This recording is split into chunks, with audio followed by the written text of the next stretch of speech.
श्री स्वामी समर्थ. आपल्या आयुष्यात ना काही प्रश्न असतात आणि त्या प्रश्नांची उत्तरं ना आपल्याला स्वामींनी दिलेली आहे. ज्या वेळेस आहे ना आपला कोणी अपमान करतं ना, त्यावेळेस आहे ना आपण यश संपादन करायचं, यशस्वी व्हायचं आणि त्याला उत्तर द्यायचं. कोणी आपला अनादर करत असेल ना, तर त्याला सन्मानाने वागवायचं, म्हणजे त्याला थोडी लाज वाटते. निदान त्याला त्याची चूक तर कळते. कोणी आपल्याला कमी लेखत असेल ना, काही हरकत नाही. आपण आपले काम करायचे आणि त्या कामाचा जेव्हा परिणाम दिसायला लागतो ना, त्या परिणामाने त्यांना उत्तर द्यायचं. आपलं कोणी कौतुक केलं नाही, काही फरक नाही पडत. पण अशा लोकांपासून आहे ना अंतर ठेवून राहायचं, कारण की ते सारखे आपल्या चुका शोधत असतात ना.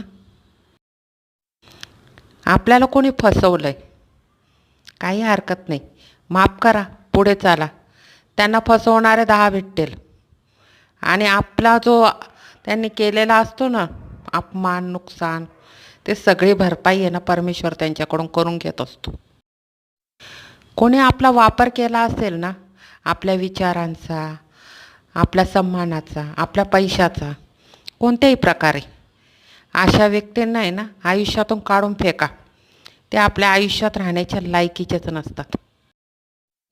आपल्याला कोणी दुर्लक्षित करत आहे ना, त्याच्याशी संपर्कच ठेवू नका. काही गरज नाही अशांची. जे आपल्याला विसरलेत ना, सोपी गोष्ट आहे, त्यांना विसरून जायचं. कोणी जर कार्य वगैरे करत असतील आणि त्यांनी जर समजा आपल्याला उशिरानं बोलवलं आहे, तर समजून जायचं फक्त आहे ना एक नावापुरतं आपल्याला बोलवलेलं आहे आणि अशा ठिकाणी जाणं टाळायचं, नकार देऊन टाकायचं, नाही यायचं.